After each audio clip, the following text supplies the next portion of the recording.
Hello everyone, thanks for joining us today to create our chiller. It could be a beverage chiller for wine, beer, soda, juice boxes.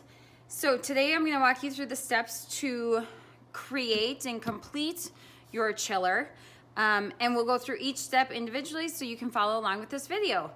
But thanks for joining Deck the Halls DIY Studio today to create. So in your kit, you got the box.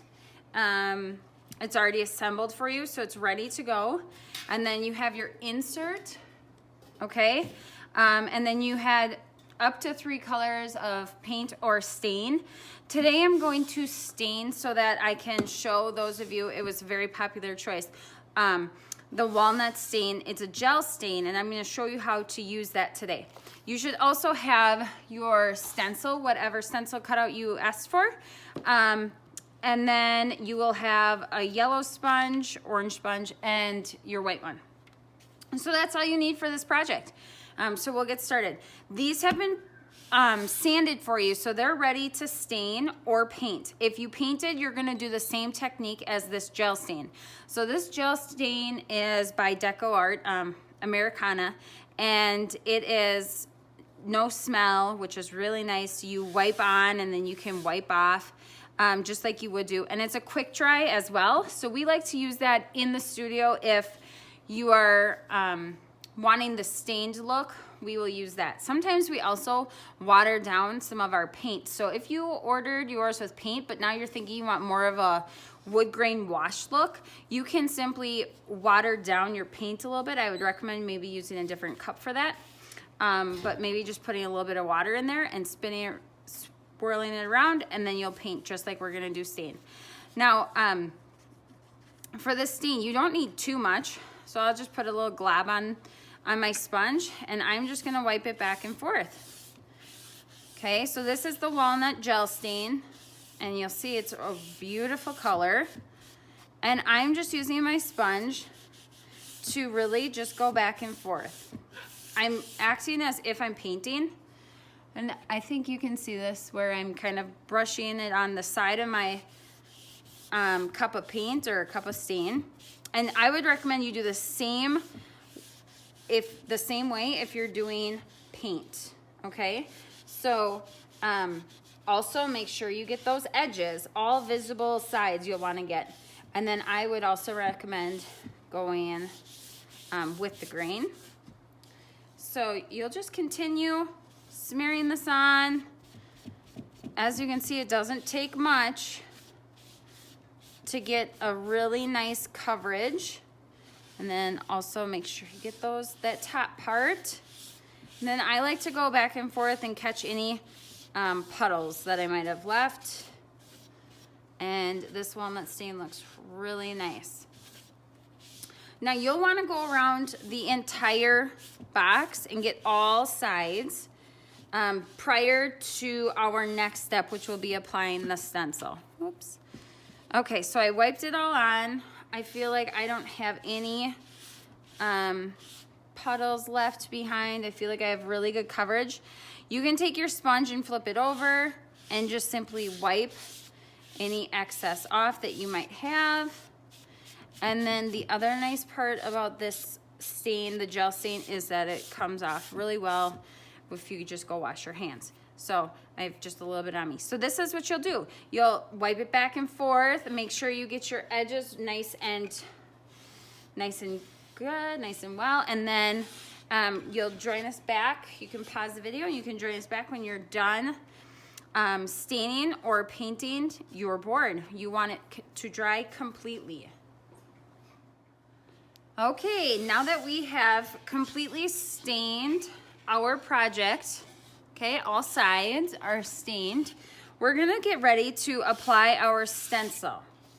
Okay, so you have your stencil, and I would recommend smoothing this out just one more time, and then you will flip it over. You can smooth it out one more time if you'd like again, and you're going to peel the stencil from a corner. That's what works best for me, but you can try that first. So I started in a corner, and what you want to make sure the blue stays stuck to this clear, and the clear is the transfer tape. And we're going to pull this white up, okay? And we want the white to come up clean. So some of you with designs with smaller pieces, or like this one, you might see it come up a little bit, the blue. In that case, you're just gonna push it right back down. Okay, so while you're pulling up, if you have any pieces that come up, okay, again, I'm having a piece come up right here. I'm just gonna push it right back down. We're making a giant sticker of sorts. Okay, so this is now garbage. You can put that off to the side. So this is a sticker, don't stick it to itself, but you're gonna wanna kind of hover around. I did forget one step. You should have a small piece of sandpaper in your kit, okay? I would recommend lightly sanding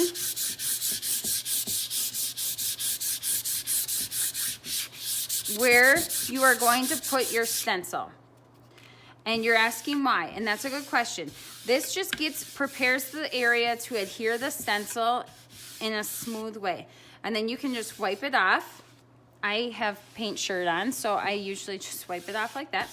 Okay, and then you should apply it. Now, if you painted, I would especially tell you to sand.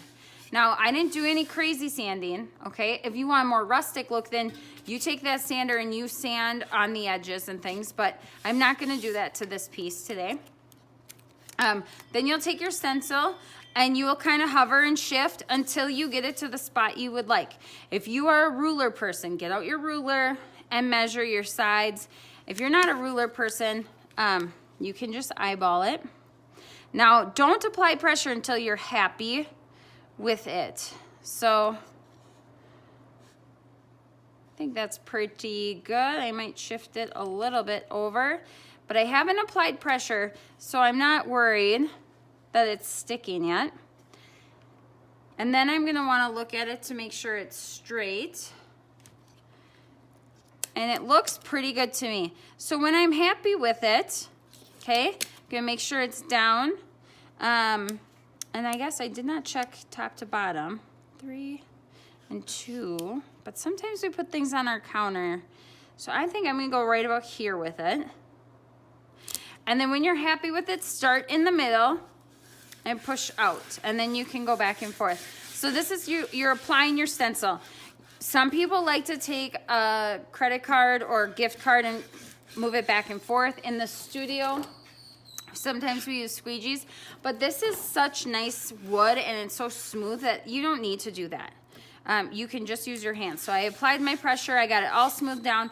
Now I'm going to repeat that process of the peeling, but this time I'm gonna pull up my clear transfer tape and I wanna leave everything behind. Now if your paint was a little bit wet or your stain was a little bit wet, or sometimes it just doesn't stick as well in some places. If the blue comes up, push it right back down. So this time you want the clear to come up clean. Okay, so now you're ready to go. I always recommend that you kind of smooth it out with your fingers before you paint, just because we were pulling something up. So we pulled up, so now let's just smooth it back down. Now you'll get your paint. I'm gonna paint this white. A lot of you have the paint dishes. One thing I noticed, that if you flip it over and put some paint on the lid, and I'll shake this up a little bit, and I got a little paint on the lid, that will help you use less paint, because you will see that in our directions and you will hear that from me in the studio, less is more. So I'm gonna put it there so you can kind of see what I'm gonna do. But I will take my flat side of my sponge and I will dab it in there, and now there's just very little paint on my sponge. And then I will go to the paper. This is the paper from the back of my stencil, but I'll dab it off a little bit, and it's white so it's hard to see. But then you have less paint. So this is how much paint you can expect to be painting with for the first coat, okay? Sometimes I pull it up off of where I've dabbed, but you're gonna continue to repeat this process. Load the paint, unload the paint, dab, And don't paint back and forth, because that could push paint under your stencil and cause bleeding. And you'll see that only when you peel up the stencil. So do a light first coat and then come back when it's all dry and do a second coat if you would like. Okay, so you'll repeat this process until your entire stencil is painted to your liking. So this is where the DIY comes in. This is your liking here. Now, if you didn't want to arrange your stencil in the middle, you don't have to. This is your project. If you wanted to cut the stencil apart into different pieces, you could. That's your project. So make it yours, and we can't wait to see what you create and what you come up with.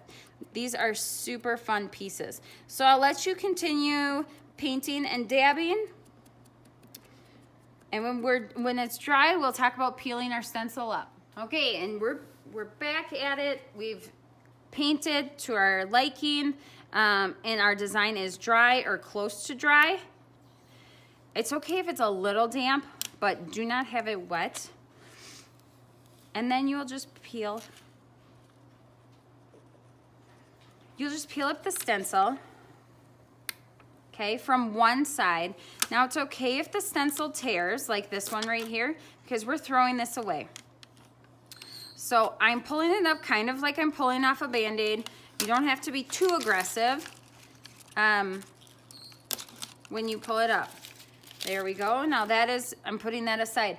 Now at home, you'll want to find something, I mean, maybe your fingernails work too for this, but you'll want to find something that you can pull up the insides of these letters, because those do need to be removed.